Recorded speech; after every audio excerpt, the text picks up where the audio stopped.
I'm not a kid. I'm 14. Some women have babies at 14. Oh, there's a winning argument. It was the coming-of-age comedy that was way ahead of its time. I can't believe we're actually doing this. In 1990, Blossom blew up the traditional nuclear family. Whoa! To create a sitcom about a teenage girl growing up with a single father. Oh, Daddy. Two older brothers, Looky, looky, looky, looky! and a best friend named Six. My father said that's how many beers it took.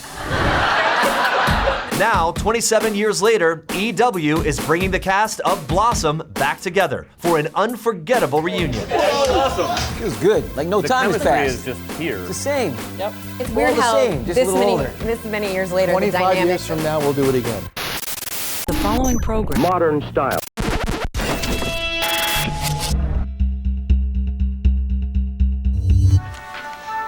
What's this one? Some stupid sitcom where the kids sit down with the dad and he solves all their problems in 22 minutes. The story of Blossom began back in 1989 with veteran TV writer-producer Don Rio. Don Rio, I think, is just one of the great TV lifers. I mean, here's a guy where if you look at his IMDb profile, the list of great shows that he worked on throughout the 70s, you know, whether it was Rona Martin's Laugh-In, All in the Family, Sanford and Son, just somebody who had worked on so many different facets of the TV industry. And he just created a show on Netflix called The Ranch, which is about to enter its 3rd season. Hey, after dinner, you want to watch something? Like what? I don't know, some on Netflix? What the is Netflix? I was developing shows, and one of the things I wanted to do was Catcher in the Rye. I wanted to do a show about teenage angst, about being f***ed up as a teenager.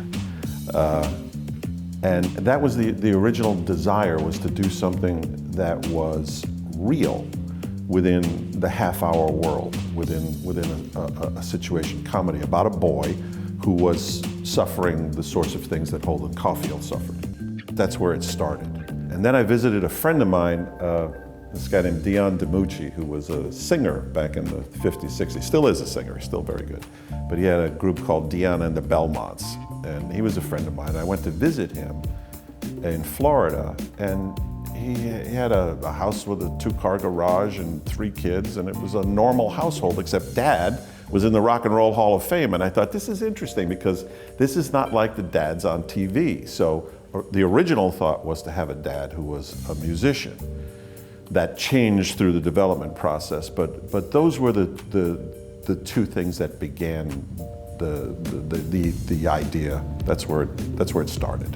Rio brought NBC a show called Richie about a teenage boy with a single father, but the network nixed the dad idea immediately. Early on in the development process, NBC said that they wanted a nuclear family, that they wanted a mom and a dad. So we started out with a mom and a dad, and this is all on paper. This is before we had any actors. We had a mom and a dad, Richie, his older brother, Anthony, who was a recovering drug addict, which really nobody was talking about it in 1990. Mostly because we were all high, and a kid sister named Blossom, who was this precocious kind of smart kid, and that's the way we pitched the show. And NBC said, we'd like to do the pilot. We'd like you to go ahead and write it, but we want to make one change. Can you make it about the girl? Can you make Blossom the center of it? I already had the character name. And I thought, honest to God, my first thought was, I can steal all the stories the Wonder Years have done, and no one will ever know. So I said, that's a great idea, and that's how it started. Who are you? I'm sorry, I'm Blossom Russo. Oh, Blossom, well, what a nice surprise. The title role went to 14-year-old Mayim Bialik. Despite her age, Bialik had already appeared on several hit TV shows, including The Facts of Life and MacGyver. You do understand you could have been killed! I know, but I never had so much fun! But it was her performance in the 1988 film Beaches that caught Rio's eye. What's your name? I am none other than the fantastic, world-famous, child wonder, CC Bloom. Ta-da! Well, I'd seen her in Beaches. She was my prototype. When I write, I try to cast people in my head, and I did cast Mayim in my head as a wishful thinking kind of thing. She would be perfect to play the character as I see the character. I met Don Rio, who created the show, when I was just after I had done Beaches. It came out when I was 13. I literally remember the day that I met him. We met on a day in January. It was raining. I remember everything about it. She came in with her mother and father. I remember what I was wearing. She was wearing a rain slicker and this goofy hat, this goofy rain hat, and I loved her immediately. She was so smart and so much older than her age. The show originally had been about a boy, and a very smart female executive had suggested he make it about a girl, which at the time, in 1989, 1990, was unheard of. Like, why would you make a show about a girl? But Don and I shared a love of Catcher in the Rye and J.D. Salinger, and we said, what if we made a show that was about a girl going through all of these trials and tribulations? Congratulations, Blossom. What are you gonna do now that you've gotten your period? I'm going to Disneyland to punch out Snow White. She was the character. There was no question in my mind, and I said, let's roll the dice. Let's make the show with her. We're not gonna find anybody better than her. We read other people, but there was nobody even close. Blossom was a character unlike any that we had seen before. She wasn't the typical kind of teenage beauty. She was quirky, she was insightful, she was introspective, she had a very particular fashion sense. You know, and I think we were kind of more used to like the California girl gallivanting on the beach, and that was very much not Blossom Rousseau. Why wouldn't he be interested in me? I'm smart, I'm funny, and I've got the body of a 13-year-old. In a lot of ways, you know, I think Don took a lot of our personalities and really folded them into the script. But, you know, for me, I don't even think about it as a character. It was more like this was the person that I feel like Don crafted, you know, for me to grow up as. You know, I kind of call him like my second dad, because even though I didn't have formative years with him, he took our lives and made them, you know, part of his universe. So I don't know, I mean, yeah, my character, she was bubbly, and, you know, we tried to have someone who was smart but also successful with boys, which really hadn't been done for girls on television. You usually had to pick. Hey, perfect timing. Before you leave, I need you to figure out my batting average, okay? I had 61 at-bats and 22 hits. Hi, Bobby, what a surprise. 361. We didn't hear you guys come in. But, you know, a lot of my character was things that Don kind of gleaned from the way my brain worked. My brain was a lot darker than the characters, but he wove that in a little bit too, yeah. Bobby Brewer, he's in my house, under my roof. I'm dying! Let's go look at him, okay? Hair! There was real chemistry between them. You know, it was that friendship that you remember the rest of your life.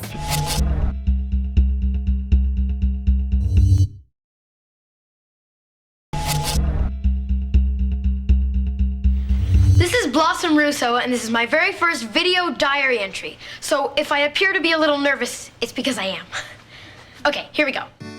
In 1989, NBC greenlit a pilot episode of Blossom, starring 13-year-old Mayim Bialik. Listening to your parents argue is one of the most horrible things in the world. And I can't wait to do it. I'll be back later.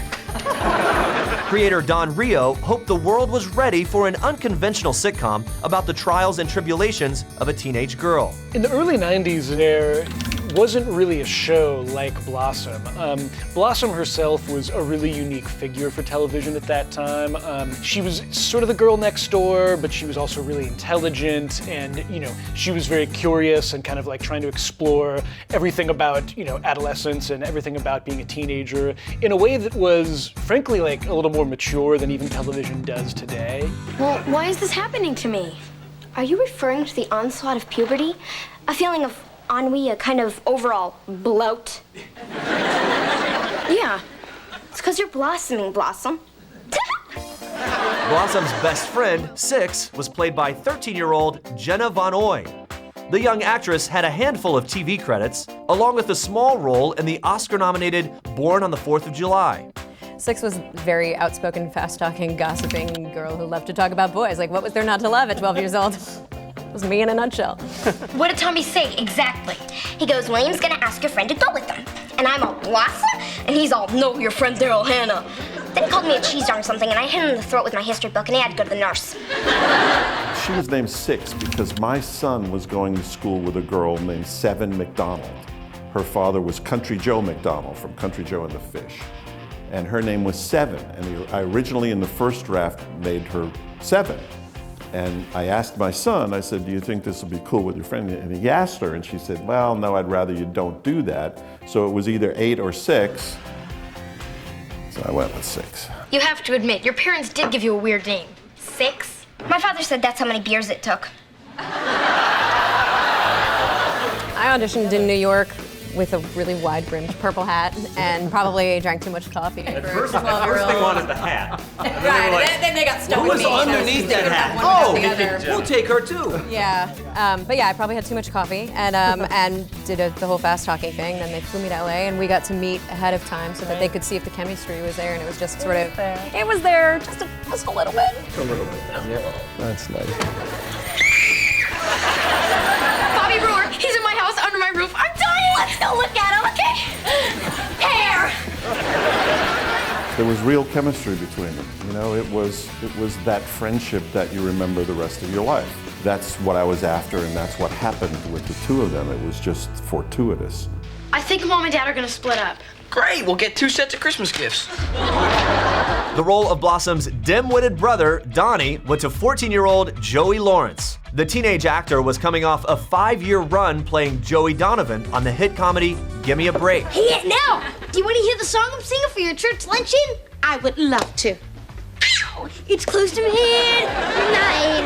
Something is lurking from the dark under the moon. Interesting bit of trivia is that Joey was actually named Donnie in the pilot, and then once the show was picked up, it got changed to Joey. So, Donnie, what are you working on in school? Joey?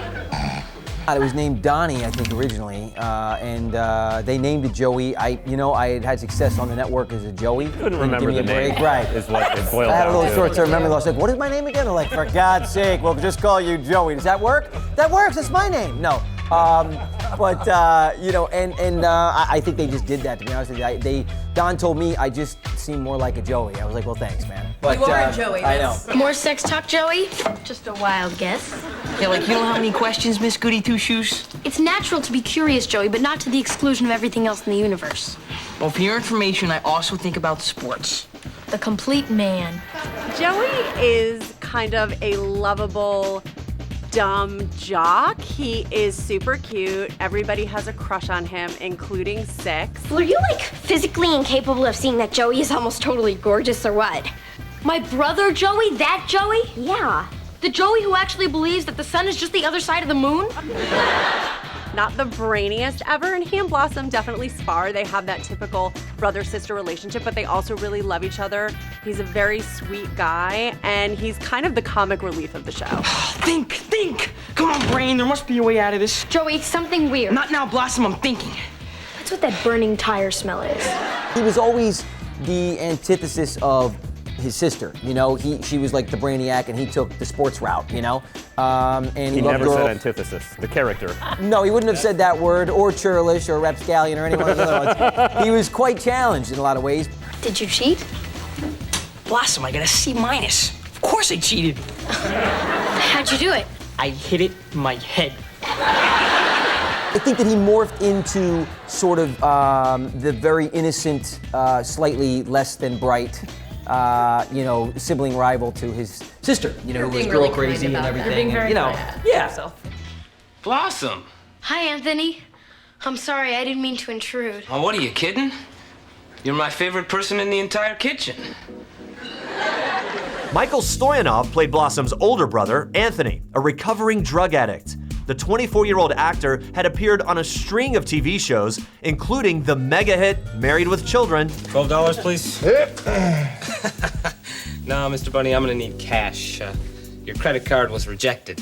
What? And the long-running Empty Nest.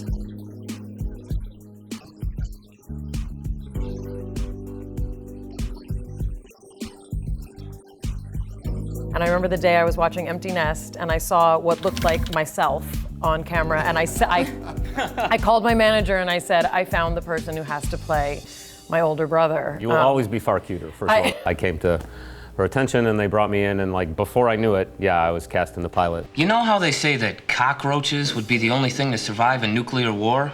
I've heard that. Well, somebody is seriously underestimating Keith Richards. Anthony was someone who, in a way, was almost this secondary paternal influence. He was a drug addict, and he talked a lot about that very openly. It's almost more sort of like he's able to speak to his younger siblings as someone who was definitely an example of what not to do and sort of knew that in a lot of ways. And so again, just something that you didn't really see that much on television. Anthony, have you ever willingly done something you knew Dad didn't want you to do? Oh, maybe little things like being a drug addict for 4 years. He was in AA, he was in rehab, he had like gone through his teen years and like as a raging partier basically, and it was really a fun role to do, and definitely out of the norm at the time. And yeah, I was so happy that, you know, I was even going to be in consideration for this part because it was so different from everything else I was seeing, and yeah, I was blown away to end up doing it. 20 years ago, I met a woman who I thought would be a good mother for you and your brothers. Just didn't turn out that way. They said, what's the matter with you? Why won't you do this part? It's a great part. I said, I want to be a director. And all three of them burst into laughter, right in my face.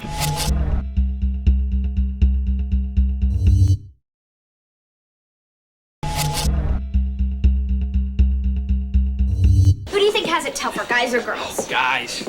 Definitely girls. We have to go through labor, PMS, getting a bad perm. What could be worse than that? Being with a girl in labor. Being with a girl who's got PMS. Being around a girl with a bad perm. In 1989, NBC greenlit a pilot episode of Blossom, a progressive sitcom about a teenage girl growing up in a home with two older brothers. Creator Don Rio originally wanted Blossom to have a hip, divorced dad and no mom. But NBC president Brandon Tartikoff insisted on a nuclear family. What is this stuff? It's called pasta puttanesca. What does that mean? How do I put this? The literal translation is spaghetti of the prostitutes. Barry Youngfellow was cast as Blossom's mother, Barbara. The 44-year-old actress was coming off a 6-season stint on the sitcom It's a Living. In the pilot, we meet Blossom's mom, Barbara. I would almost say sort of a really prototypical 80s mom. You sure I can't help you with anything? No, I got it, honey. She's a finance consultant, and she's a working mom. There's really nothing terribly out of the ordinary about her. Blossom, we're fine. All couples fight, especially about sex and money. But how come you went to see the lawyer? Oh, we were investigating the possibility of selling your brother Donnie. Rounding out the cast was Richard Mazer as Blossom's father, Terry. The 42-year-old character actor had appeared in dozens of film and television roles, including a memorable scene with Tom Cruise in the 1983 classic Risky Business. Your stats are very respectable. You've done some solid work here. But it's not quite Ivy League now, is it?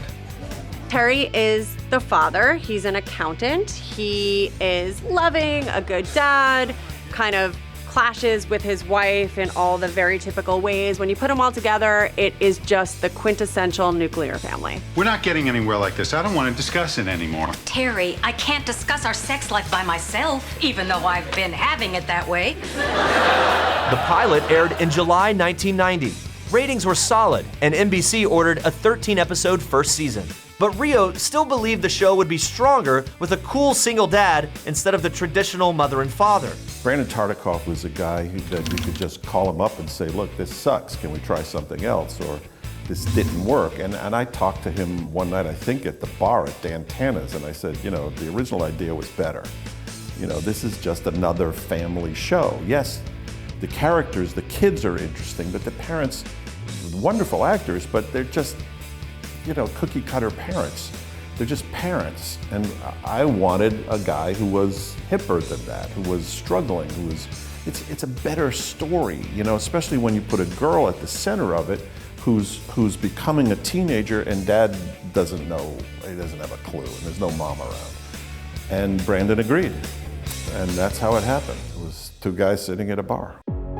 Mazer and Youngfellow left the show, and Ted Wass was brought in to play the new role of Nick, Blossom's hip musician father. Oh, hi, Dad. Hey, sweet. Oh, you made it home early. Yeah, it's nice to be on the freeway at 5 in the morning. By then, everyone's run out of ammunition. The 38-year-old actor was probably best known for his 4-season stint on the hit sitcom Soap. What's the rush, big guy? Let me give you my license, officer.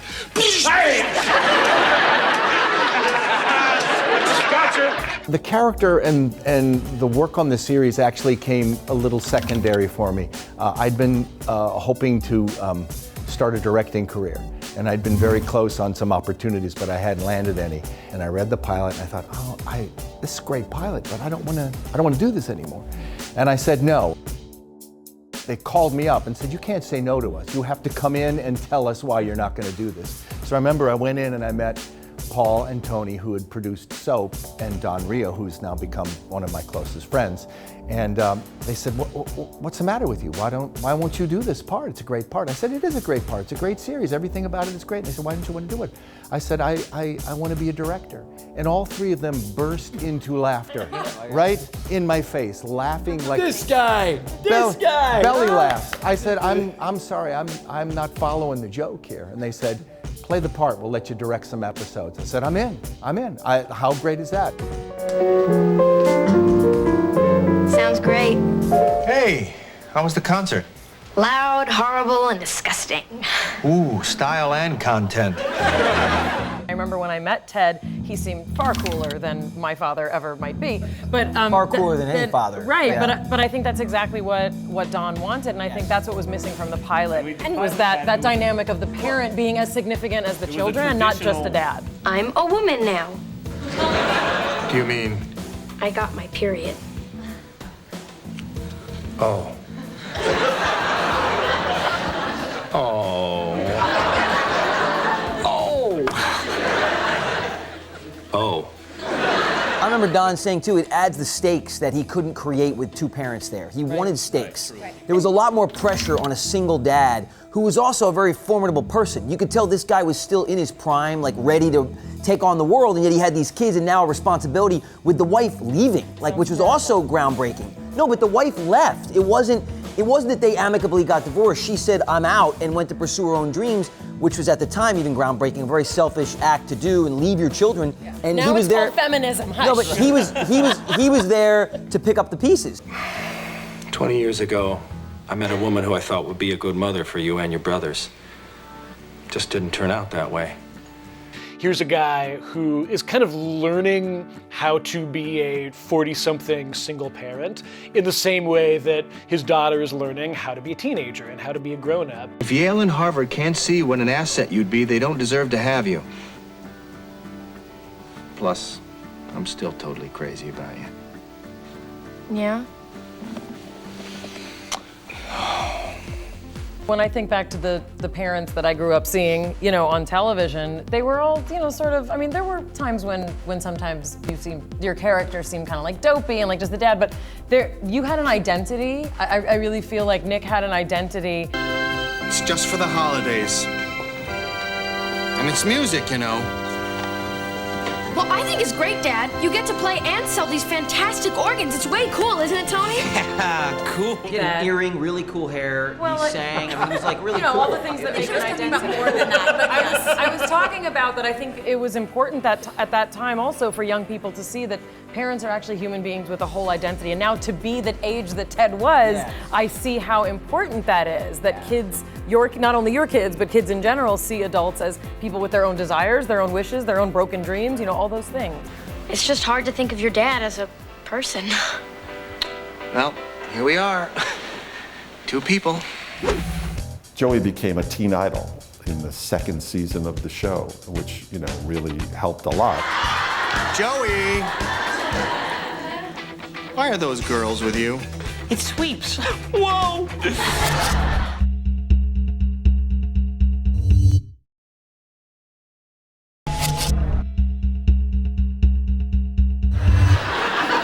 Studying French anyway. We live in America. We go to an American school. We have American classmates. We should speak what Americans speak. Spanish. Season 1 of Blossom premiered on NBC as a mid-season replacement in January 1991. And quickly built a fiercely loyal fan base. Awesome! Oh, I'm there! impressed. The show worked. It resonated with the audience. I think that Mayim looked like the audience, and so did Jenna. They weren't cookie-cutter, perfect little blonde Disney creatures. I think that was a big part of it. They were relatable. We need to talk. You're never gonna believe this. We've been dumped. I knew it. No, we haven't been dumped, but there's a change of plans. They want to take us to one of Sheila Osterman's parties.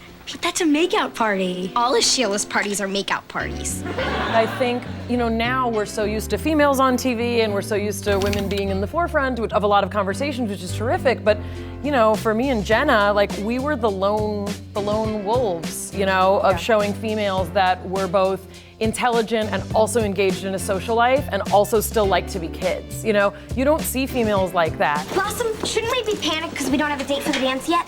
It's 4 days away. Of course we should be panicked. And the stories were relatable. These were stories that were happening in your house or had happened in your house if you had or wherever were a teenager. And that was the secret to it. Oh my gosh. You don't suppose this means we're the girls with good personalities? No, we're not fat enough to have good personalities. But yeah, I think it was really sort of an exceptional thing for people to watch the show and actually have it be so relatable because, in fact, we were going through some of the things that our characters were going through simultaneously. There's great news, guys. Blossom got her period. The first episode of the first season remains one of the most memorable of the entire series. Hi, Mom. Hello, Blossom.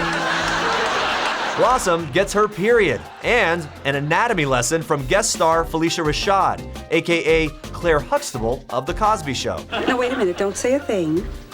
What's different about you? I know you have your period.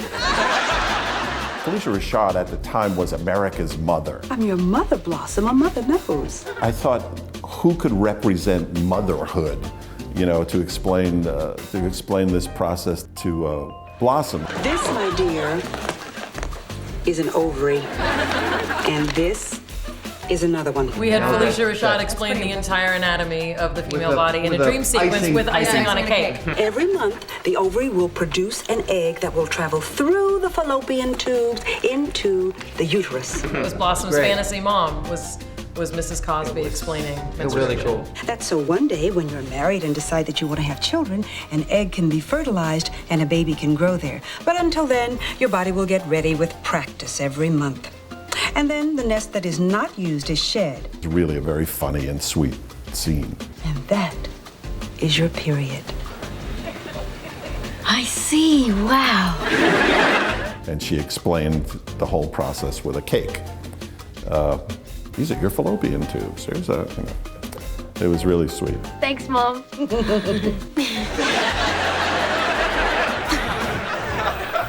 As much as it was covering this really relatable ground, it was also just this incredible lookbook of awesome early 90s style. It's him. Oh my God, how do I look? Madonna would be jealous. She was super quirky. She would throw on a skirt over leggings. She's probably singularly responsible for the floppy hat with a big flower on it.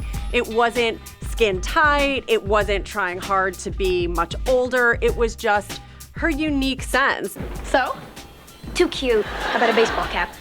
Too Murphy Brown. How about no hat? Don't get cocky. Sherry Thompson was the designer for our early years of our show, and at the time, the way Blossom dressed was literally the way she dressed. Yeah. She wore a lot of vests, she mixed ethnic prints, which again, in 1989 and 90, it was what's she doing wearing ethnic prints? What are you gonna wear? I don't know. I've got just the thing. That was a lot of what her style was. That was a lot of her eye, in particular for me and for Jenna's costume. Yes! I love this dress. It's okay if I borrow it? Sure, it's just lying around here anyway. I would see kids dressed like the characters. You'd go to the mall and you'd see girls with hats and stuff like that. And I became aware that it was in the zeitgeist. That's anybody's guess. And then when people would do parodies of it, Saturday Night Live did a couple of things. Blossom? Tampons? Whoa! I'm a woman now, and whether you like it or not, I've decided to menstruate. Whenever people are doing takeoffs on what you're doing, then you must be doing something popular. Oh, Blossom, I'm so proud of you.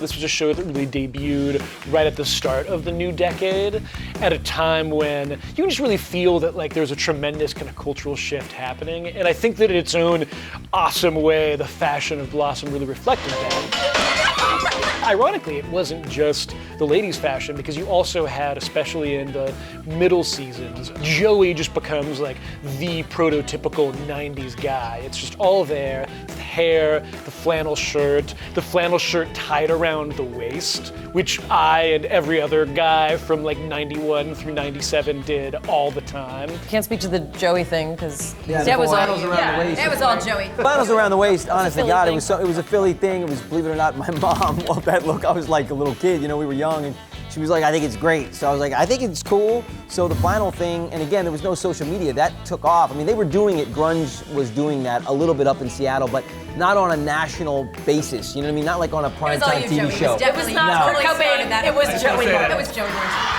Joey! Why are those girls with you? It sweeps. Whoa! Joey became a teen idol in the second season of the show, which, you know, really helped a lot. Whoa, that's amazing. He was very, very popular, very famous. And at the end of every episode, the cast would come out and take a bow. They would all line up together. And Ted and Joey always stood next to each other. And there's this big cheer when Joey comes out, and girls are screaming, and a pair of panties comes out of the crowd and lands on the floor. And Joey says to Ted, "What is that?" And Ted said, "That's a house at the beach." Whoa, unbelievable. Joey was hot and not so bright, and he reacted very strongly to things. Whoa, a jacuzzi. But in his particular Joey way, which was kind of like, whoa. Whoa, whoa, 7 condoms a day, all right. And that became the thing that was synonymous with Blossom and with Joey Lawrence, for better or worse. Whoa, wait a second. Talk about your high beams. Whoa. Whoa. Whoa, whoa, this is amazing. It was not scripted that way. It was written as a Keanu Reeves, like surfer whoa. Whoa! It might have come off of Spicoli and Fast Times at Ridgemont High. I don't know. I was surfing at the time, so that makes sense. It was a show night, and it was not, people were not laughing.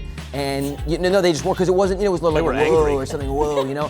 Yeah, they were actually irate. They were shouting. They were throwing panties in rage, in a pure rage. And it was very uncomfortable for me. No, but, and then I remember that a note came down, and it was like, look, can you try something else? I know we've been telling you this surfer thing is what we want, but it's not working. We're gonna probably cut it. And I don't know where it came from. I really don't. Whoa, I'm still dead.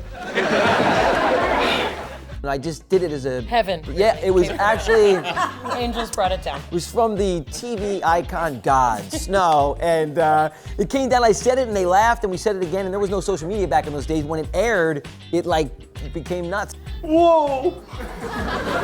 Whoa! Whoa! And then that was it. It stuck, so I don't know how that happened, but it was a kind of a weird thing that happened that way. I have enjoyed being your daughter. Selling the house, I thought, was a really eloquent way to end it. But I remember I cried at that table, that last scene.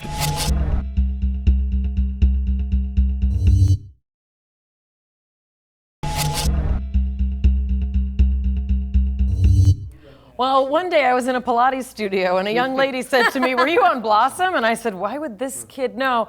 She said, "I think my dad was on that show with you." I said, "Who's your dad?" She said, "Ted Wass." Blossom premiered in 1991 and ran for 5 seasons. Along the way, the progressive show earned a devoted audience of both young viewers and parents who were hungry for an honest comedy that could reflect their own lives. She'll probably be calling us sometime next week. I think about once a month she gets guilty for splitting on us. Sometimes I think I understand why she did it. Yeah, I mean, it's not like we're these incredibly great kids or anything. TV sitcoms about families had been rosy and everything had been okay, and you know, there hadn't been real world problems on TV sitcoms. And Don wrote this darker side to this that everybody tapped right into and understood the underside of it, and that became very compelling. I mean, there are a lot worse kids than us. Matter of fact, I think we're pretty great. Then what was it? She says she and Dad grew apart. Guess that's what happens. I was trying to do a show that was not a sitcom, to take the half-hour form and do something serious with it, to have real emotion, to have real truth in it, and that's what I was after. Sometimes I can actually sympathize with her. Yeah, me too. Sometimes I really hate her. Yeah, me too. I met so many people who were single parents who said, I watch this show every week with my children, Yes. who didn't have a spouse at the time. So Right. it was landing on so many different places, and Mayim was so spectacularly brilliant in this part. Dad, you know I love you and respect you, and I understand how tough it is for you raising us kids by yourself, and... Go with him. Let me finish, Dad. I have to make up my own... What'd you say? Go with him. Go to the prom. Yes! Yes! Yes! Yes! We were always pushing the edge because they were stories that weren't done. We weren't doing, the monkey lost the lottery ticket. We were doing serious stories about sex and drugs and dating older guys and teenage pregnancy. What are you gonna do if you are? I don't know. Well, let's be positive. Maybe you're not. Look, Blossom, I don't think positive thinking makes things go away. If it did, I'd be thinking positively about Barry Manilow all day long. We had a sexual harassment show. You were putting pressure on me to date you whether I want to or not, taking advantage of your position, which is totally wrong. You're kidding me, right? I'm afraid not. Well, I'm sorry you feel that way, Joey. I guess I'll have to fire you again. Yep. Show about weed. Show about pot. Yep. Have you got it? It's right here. Oh my God, I'm so nervous. I can't believe we're actually doing this. And then I was in the interracial relationship.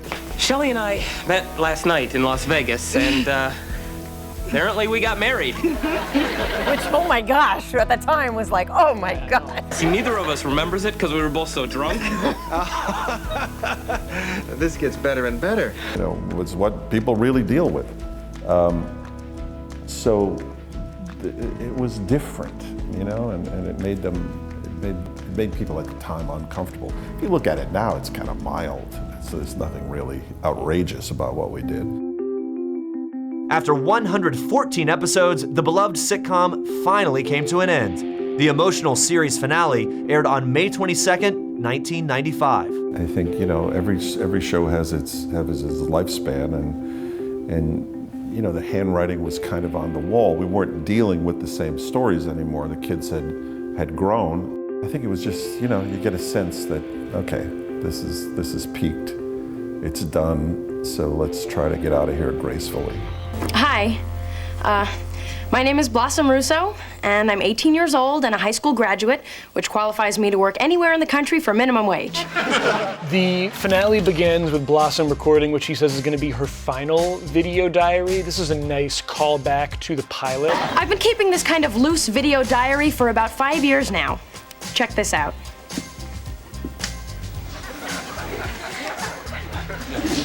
This is Blossom Russo, and this is my very first video diary entry. In this video diary, Blossom tells us that her world's about to change. Her dad has dropped some huge bomb. Well, I have some exciting news which I hope will help. Oh, really? What is it? I'm selling the house. So that kind of becomes the plot of that final episode is, we're leaving this house. I don't want a new place. I have lived my whole life in this place. This is my place. I belong here, not in some fancy schmancy guest house like Kato Kalin. And in a really straightforward way, that kind of becomes a metaphor for the show, that we're all kind of leaving the show behind. These characters are all kind of going off on their own adventures. Everyone is an adult now. Yes, I do have a plan. We leave at noon like we're supposed to, then we sneak back at 12:30. But we have to be out by 1, right? This is gonna be tougher than I thought. No, Joe. Here's what we do. Blossom comes up with this flawless plan to try to dissuade potential buyers from being interested in buying her house. Victor! Victor! How can love be left on these lonely shores? My heart lies torn and bleeding in the sand.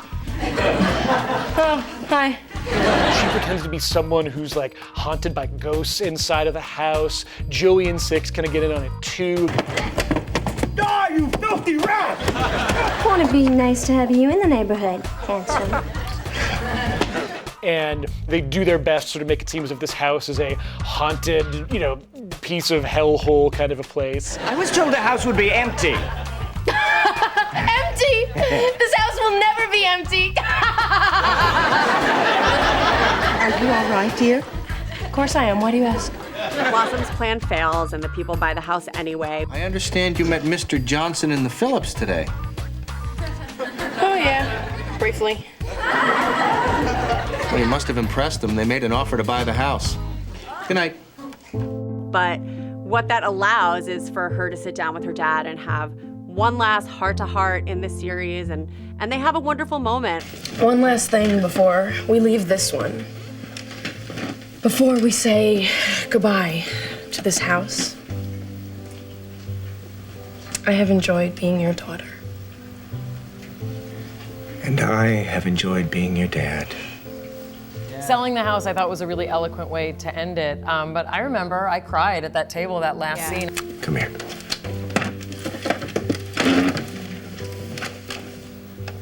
And I remember he held me, and I remember it was quiet. I remember it being really, really quiet, and you just held me, and you just like let it go.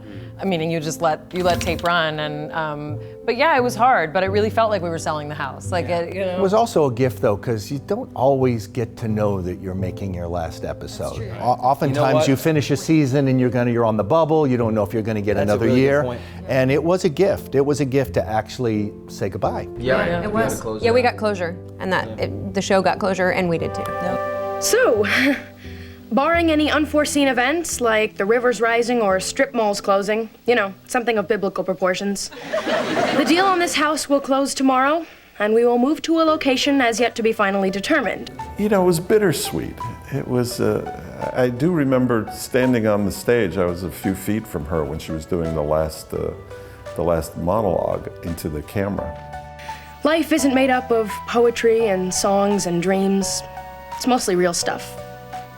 So I pass this on to whoever sees this, now or in years to come, and the advice is this: try jiggling the handle. The ending was in keeping with what we were trying to do throughout. Things change, and things are sad, and exciting at the same time.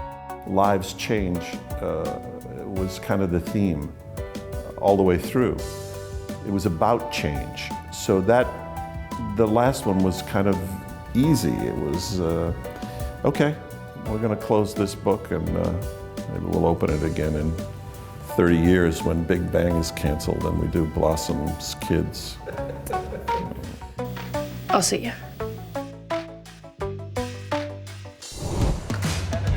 22 years after the final episode, Blossom continues to live on in the hearts and minds of a generation of viewers who found inspiration in a teenage girl tackling real issues on a primetime sitcom. We're old now, we still look good, man.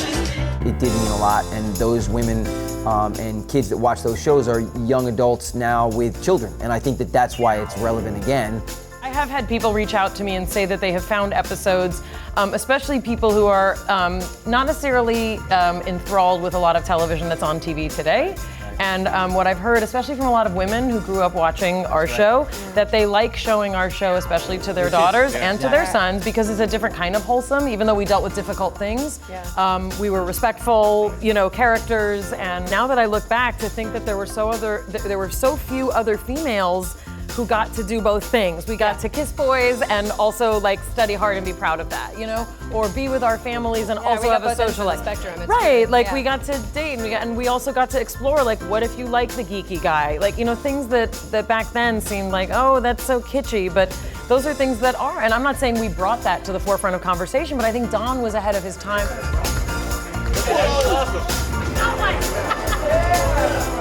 They weren't difficult to come up with the stories, to write the stories. They were just what's happening in your family, what happened with your kids, what happened to you. Those were the things that we wanted to write about. Blossom was meant to be the real stories of going through the hell of being a teenager. It's amazing anyone ever survives. I like it. I like it. That's the move, guys.